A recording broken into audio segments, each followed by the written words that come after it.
Hey guys, it's Mathel here once again with another League Starter build character video.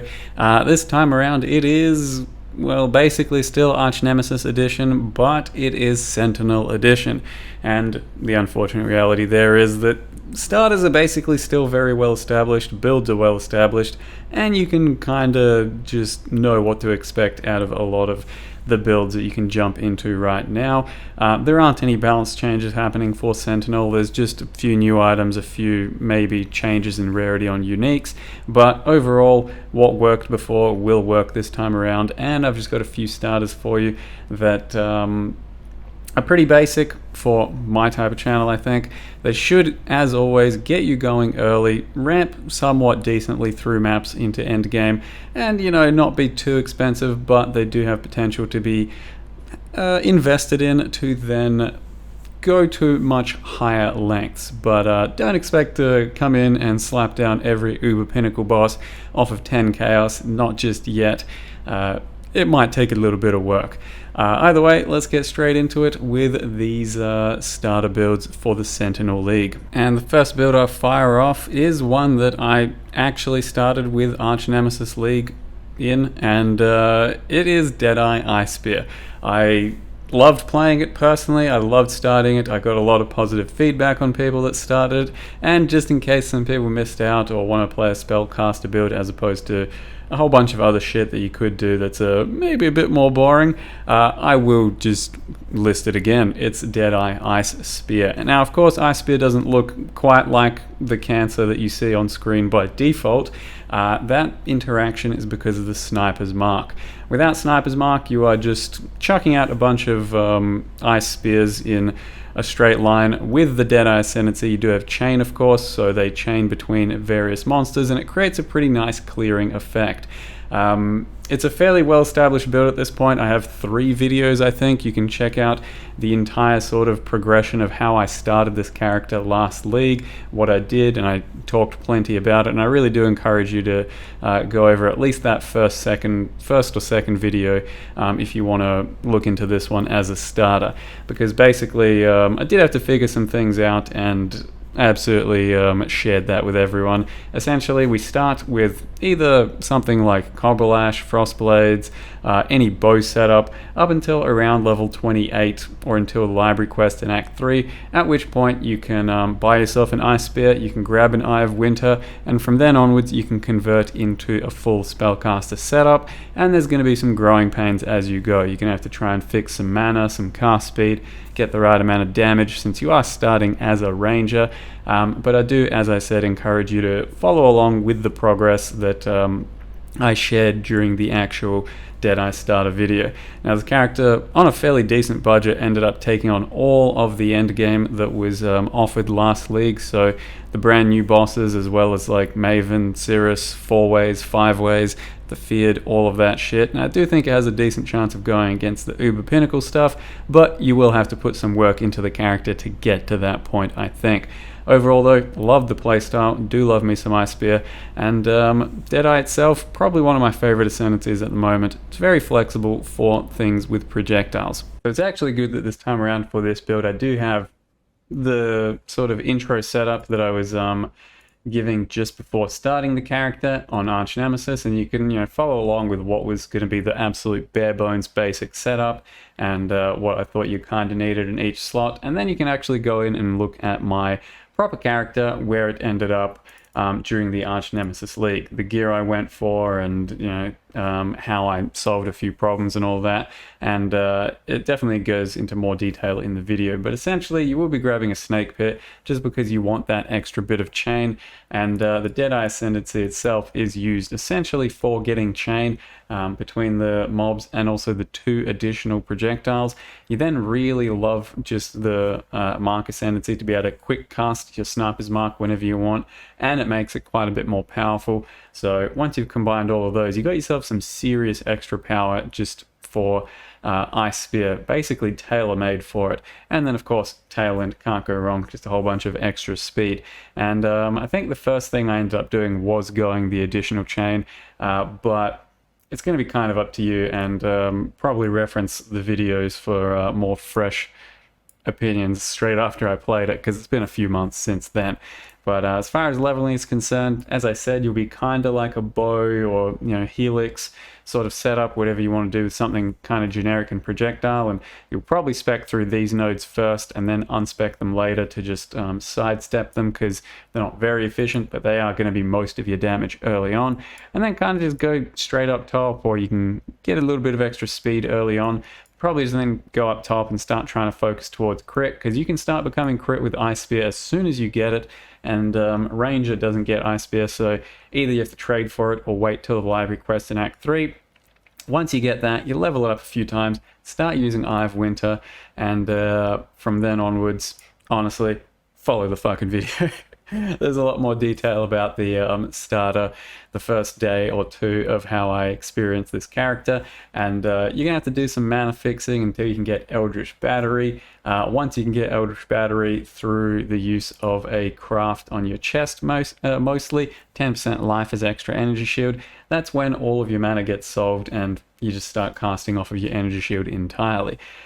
Very nice character overall. Just, it's a bit of a different playstyle. It's not going to be the same thing as your thick Detonate Deads or some shit, but it will be pretty fast-paced, fairly crisp, crunchy action, and overall can scale all the way into endgame. The next build I would like to share, and I think is a pretty solid starter, is the appropriately named Cumstorm. I went over this in the videos and in the previous review video and all that. Essentially, Exsanguinate with Cyclone. I saw the new MTX, and this is an MTX you're going to have to buy if you want the exact effect that this one has. Otherwise, you're going to be shooting blood everywhere, and that's completely fine too.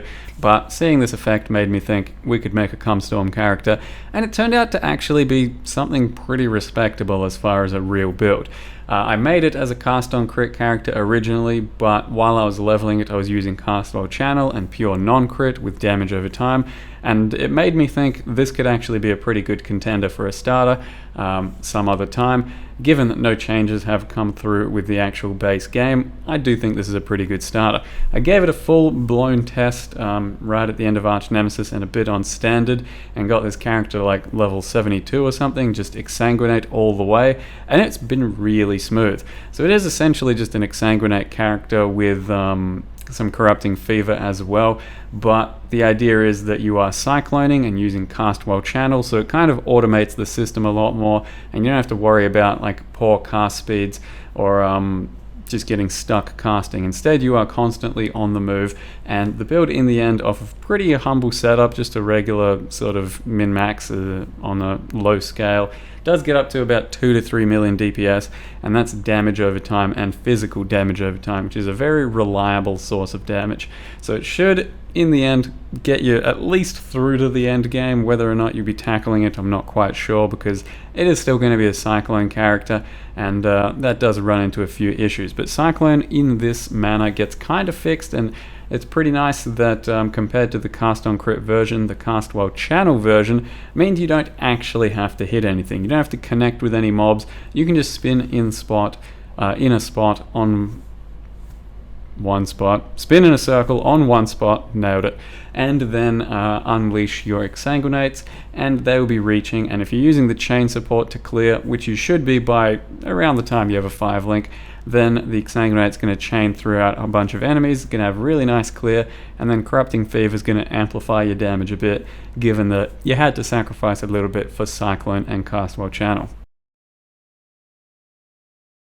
So there are still kind of a bunch of decisions you can make about this build as to how you want to take it in the last 10-15 levels, if you want more life, more defense, more damage, that sort of thing. But I tried to make it somewhat balanced overall with just a pretty generic setup, all this basic shit. About 6.5k life, you'll have about 1 to 2 million DPS on your Exsanguinate once it's stacked, and then Corrupting Fever we have about 1.2 million. So reasonable damage to achieve off of just real starter level of gear. The one big issue with the build is that you're most likely, like sort of end game starter weapons are going to be cold iron points and dual wielding them, so you're going to like go for 2 of them, and that is going to share like a bunch of desirability with many other builds, namely the trappers out there. But it's not too big of an issue. You can just grab very basic weapons, so you'll be able to find daggers all over the market after a few days, or even on the first day, that just have +1 physical damage on them. If they've got a physical damage over time or a damage over time roll, some spell damage, then that gets you going too, and then you can craft some physical damage over time yourself. Otherwise, you can just use a bunch of fear essences and craft with fear essences until you get some good results, and there's definitely good results out there. So as you can see, you don't lose too much by not having cold iron points, and I'd say, you know, it's going to be reasonably attainable to go for something like cold iron points in the end game anyway. Once you start just collecting some chaos, you'll be able to pick these up, but it's not a big deal if you can't get them, and really good daggers are going to be better than these anyway. Good luck getting those though. We're talking pretty damn good ones. Otherwise, yeah, there's not much else that's really going on. It's too special in the character for requirements. And the other problem I might mention, it's not really a problem, it's just a bit uncomfortable leveling with Exsanguinate until you're in a proper setup. So Cyan does get some really good nodes early on. You just go through these or these and then hit these damage over time ones, and then these damage over time ones we don't have for some reason, question mark. Don't know why that got unspec'd. Motherfucker, I'm gonna have to cut something else. Alright, I'll figure that out for you. Actually, know what, those suck. Yeah. And something else. Look, I don't know why these got unspec'd. I'll figure this out in a sec. But basically what will be happening is you'll have a bit of a tough time with Exsanguinate until you get Corrupting Fever. So Exsanguinate at level 12, up until Corrupting Fever sucks just a little bit, but it's okay. And then you can really start stacking up your damage with your Corrupting Fever. Your early levels are just going to be Splitting Steel. So Splitting Steel from like level 1 to 12, then Exsanguinate. That's going to feel still a little crummy until you get the whole Cyclone Cast Wild Channel setup happening. That's going to be level 38. That's the earliest you can get Cast Wild Channel. At that point, you know, you're just speccing whatever you want, really. But initially I just went this way and then went down here, and then started picking up nodes that help me take care of my life a bit. So we are supposed to also take, I think... Actually, yeah, that's fine, that one there, and then just another mastery here for reduced life cost of skills. You don't have to take that, but if you're feeling like you are damaging yourself a bit with the Exsanguinate, then by all means start speccing into that.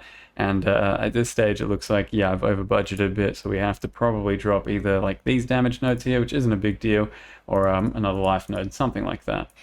And that's probably still going to hit you, yeah, about level 94, should be fine. Something like that. And then I decided to go all the way over here, mostly because we do need the reservation nodes here and pick up the reservation nodes there, and then tried to make the build a bit more balanced to also get you a bunch of spell suppress. So then throughout the gear, there's going to be a bit of spell suppress, and tried to incorporate as many of the Eldritch modifiers and stuff as I could. And the jewels are showing you just kind of what the ideal one is going to be. It's either fizz damage over time, some spell damage, and some fizz damage over time multi, or some just global fizz damage. Incorporate some life if you want in there, some, you know, resists, whatever you really need. And ultimately, a Watcher's Eye will get you going if it's got something to do with Malevolence, probably something to do with Determination. There should be some good Watcher's Eyes for this type of build. But the character that I took through to like really smoothly throughout the acts off of like just 3 and 4 links was this one. And like I said, really basic weapons. You're just going for some spell damage early on or some fizz damage over time, and then crafting some damage over time, and then just some life and resists and some movement speed, and put on a couple of things just to test some maps, just to try and fix my resists up. But yeah, you should be hitting like 4k life roughly by the time you get to maps. And then once your 5th link comes in, either experiment by using Chain during the 4 link instead of Cruelty, but otherwise your 4 link is going to be Cyclone, Exsanguinate, Cast Wild Channel, and then Cruelty. That's what I did for a while. Chain gets you a lot better clear, but I don't think it's really too necessary during the campaign. But if you would rather, by all means go for that. Whereas the 4 link for Corrupting Fever, you want to get as soon as possible, which should be 38, but it is going to be efficacy, Swift Affliction, and Brutality. And then that's the entire link for that setup. Not much else I can say about it. It is kind of still a starter setup, so I haven't fully gone through and played this one, but I am confident that it's going to have decent enough damage to take on maps, and then up into your early end game, and going all the way through to the high end game, maybe it's going to struggle because it's only going to do 2 to 3 million DPS, and that's not huge against the pinnacles and all of that. But the idea of these is just starter builds and get you things going, which is pretty damn fun and smooth. And I think this is a really fun, smooth character. If I wasn't going to be leading the way on Spectral Throw, which I think I'm going to be doing, I'd probably start this character personally. The next starter is the one that I think I'm going to have to do myself to lead the charge on figuring out how starter worthy it is and all that, and that is Spectral Throw, or Elemental Buzzsaw. Now, I did play this character midway through last league, and I did think it was the best character I played all league, which was pretty surprising for Spectral Throw, so I was happy that it came back in such a big way. But it was, quite a bit more gear intensive than a pure starter would indicate, and it was based off of a dex stacking cold damage claw. I do still think you can kind of go on the low end of that gear, but obviously you won't have a dex stacking claw for at least the first day or some shit. So the version of this build is going to try and become quite a bit more humble and using just a bit of an elemental claw with a trinity setup. You can, of course, in the end try and aim towards the final path of building that my character was using for clearing the entire game in the dex stack setup, or you can try and take it in a completely omniscience style amulet setup, but we don't really know how expensive or available that amulet is going to be yet, and it's going to take quite a bit of a different setup than the one I've got here anyway. Potentially a much more expensive one. So I'm probably going to be playing it as sort of a Trinity base, and early on you're going to have to level Spectral Helix. Well, you don't have to, but you will enjoy leveling Spectral Helix more. I gave the entire Spectral Throw starter sort of a test during Arch Nemesis right at the end as well, and Spectral Throw is completely levelable. It is good enough.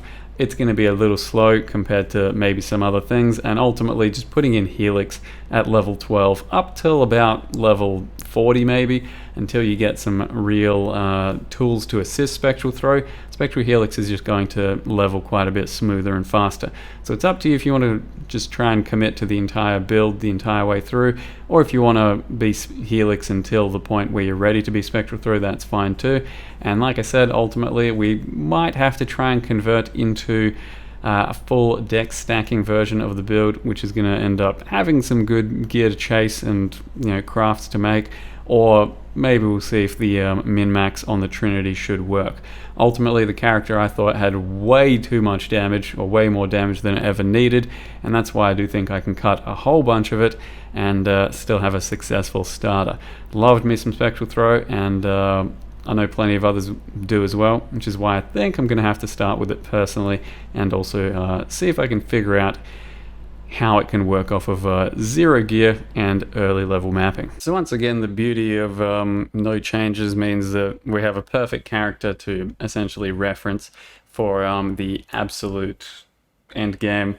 And it wasn't even that strict of a setup. Like, plenty of this stuff is, it's achievable. It just takes some currency and some crafting know-how and all of that to get going, but it is based off of the cold dex stacking mod, and it's a synthesis mod on this claw, but it's very craftable on a regular claw. Just get a hunter, I think it was, base, and essence spam it with some cold essences, or use some frigid fossils, or use some cold harvests until you get some good results, and then you can finish off the suffixes typically by yourself with a few exalts and a bit of meta crafting. But we've got the perfect character to follow that we know works and we know is going to be something to chase and work towards.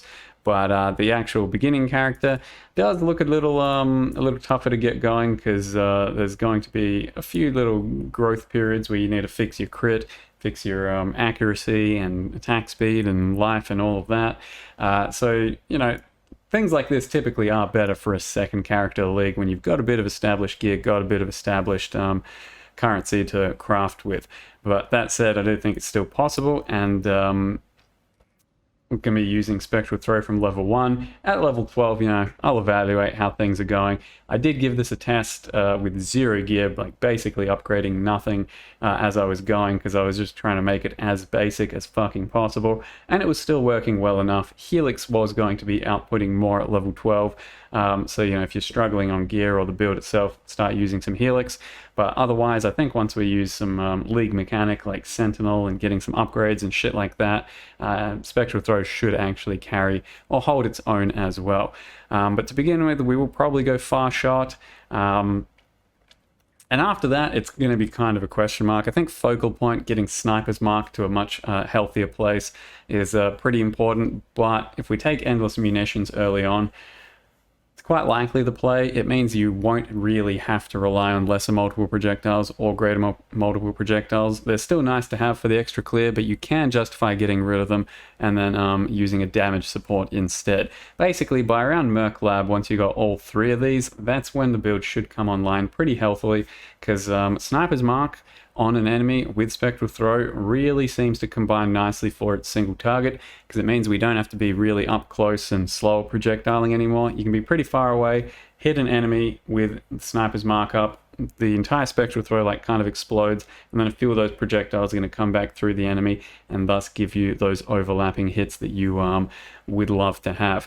If you pay attention while leveling to Sniper's Mark and Spectral Helix, for example, you'll kind of like hit the enemy and then the Helix will just explode, and it's only going to have that one hit, whereas Spectral Throw will do what it's supposed to do and kind of still come back through the enemy multiple times. So if you want, you can level Helix up until you get Sniper's Mark, and then it gets a little bit better. Ultimately, it's still going to be better to do Helix until like you get the whole package, but I'll probably try and lead the way with some Spectral Throw. I'll see how I feel. Don't judge me if I'm leveling with Helix for a little bit, but I do have faith in my boy Spectral Throw as the end game target of the build. So the idea is to kind of use a bit of a hybrid claw, so probably craft it with some essences, any one of those essences if we might get it going. So a bit, you know, lightning, cold, fire, doesn't really matter, all of those will be good. Around tier 3, tier 2 mods would be pretty nice, but a lot of our damage will be coming from anger, will be coming from wrath attached to a divine blessing. So when you attach an aura to a divine blessing, that means that it essentially turns into a cooldown instead of a permanent buff. So simply put, we're just going to attach it to life tap as well, and it'll take something like 600, 700 life or some shit to cast, and it'll be up for like 10 seconds. So it's just an easy way of fitting more auras into the build, but the permanent ones should probably be Grace and Anger, so that you get some defense, some offense. And instead, if you want to get rid of Grace, you can use Purity of Elements just to become a bit better on resists and also ailment immune. That's going to be kind of up to you. Evasion is nice, but we can still get a decent amount without Grace, and I might do that myself. We'll just see how the character's going. Otherwise, Spectral Throw, heavily going to rely on Trinity, Nightblade, and at least one damage support. In this case, I'm going Added Lightning, but you can use Added Cold. And the way Trinity works is you don't have to hit with like all 3 elements sort of randomly. As long as you're alternating between 2 elements as their highest source, then you will have Trinity to all 3 elements. And in this case, if you look at my Spectral Throw, it's got like 2,000 to 44,000 lightning, while it's also got like 3 to 6,000 cold, 4 to 6,000 fire. So you can see that sometimes like lightning's going to low roll and these are going to hit harder, and as such you should have Trinity up almost always. But just be careful not to completely imbalance that one way or the other. If you're never going to have 2 elements trying to kind of fight for the top spot, then Trinity will stop working and it's going to just be a dead support, and it's fairly important for us in this setup for its actual elemental penetration to be doing its work. Otherwise, Nightblade's pretty damn important too. You get a whole bunch of elusive effect from your masteries, and that's where you get a lot of crit multi for these types of builds, and that's what gets you going. So to begin with, probably still just specking through these nodes. Like I said, on the Ice Spear, you'll unspec these afterwards, and if you really want, you can kind of follow this build and then play Ice Spear a bit as well and figure out what you want to do around level 30, but otherwise, yeah. we're probably going straight down and then picking up some Ellie nodes here, some crit nodes, and then getting on Nightblade as soon as possible. Starting to use Sniper's Mark and Frenzy pretty early, I think. And then I'm going to pick up the life nodes probably a lot later, go all the way up, take the claw nodes and get either Nightblade or some life gain on hit, some mana leech, life leech, whatever you feel is most prioritized at the time. Otherwise, yeah, you can probably follow along what I'm going to do, because I'm pretty sure I'm going to be playing this one and see how it goes. As far as the large cluster is concerned, I think it's kind of a luxury, but I'm going to try and fit it into the build to get Fan of Blades for an additional projectile, and then Wind Up to give us our power charges. And the way I'm going to use this is basically get an 8 passive Claw Dagger thing, and then just use any crit harvest rerolls I get on it, since that does guarantee the crit mod, and then just go until I get Fan of Blades. So yeah, that's that build, and should be a doozy. Now the last one, it's going to be a bit provisional, and I don't really completely recommend you copy it or anything, and probably won't even showcase the video or anything like that. It is the last build I did of the league, and that's Armageddon Brand, and it hit immensely hard, and it was a pretty nice overall character. I don't really particularly recommend it as a starter, because it does feel kind of bad with Armageddon Brand and its delay and being crit based, and you kind of need a lot of things to come together. But I know a lot of people do want to start something like Armageddon Brand, and as such, I'll still give you my Armageddon Brand build, which is which is this one, I think. Let me just double check. I think it is this one, yeah. Which is this one in total, but I'll then give you the non-Crested Desire version, which just makes it a little bit more budget, and, you know, cut what you think you need to cut. But this is the ultimate goal for the build, and without Crested Desire, it still holds up to have about the same damage, so you don't need a Crested Desire, but the rest of the stuff is still a bit expensive to try and put together. To get it to this level, it deals way more damage you'll ever need. So if you want to like tinker with this sort of a setup as an Elementalist and cut like a whole bunch of things to get yourself to about 1 million DPS, that's still very much starter material. I just don't think it's going to be the most comfortable starter, because it's Armageddon Brand that, you know, has a bit of a delay, and like I said, it's not just Ignite or non-crit based, it's a crit based one, which means you need like a whole bunch of things to come together before it feels really good. So I'll still give you that too, but out of the 4 in this video, I don't really recommend this one as much. It's just there if you want it. And that's all. So there it is. I hate making POBs for, you know, complete starter things, because my playstyle is basically to figure out a rough idea of a build and then just go in there and start figuring things out and wing it, essentially. I'm really not one of those theory crafting types. I like to get my hands dirty. So sorry for procrastinating so long, and you know, all builds are basically established. Check out my YouTube for my previous builds in last league and the review for all those builds that I did if you want more ideas. I've still got plenty of builds I do want to try and play this league, but these are the starters. Plenty of other really good starters out there that you can get from other people that they're going to use to, you know, kill the entire game in the first few days on hardcore. So yeah, lots of good stuff out there. Hope you guys enjoyed this video. Hope you're hyped for Sentinel. Thank you very much for watching, and see you next time.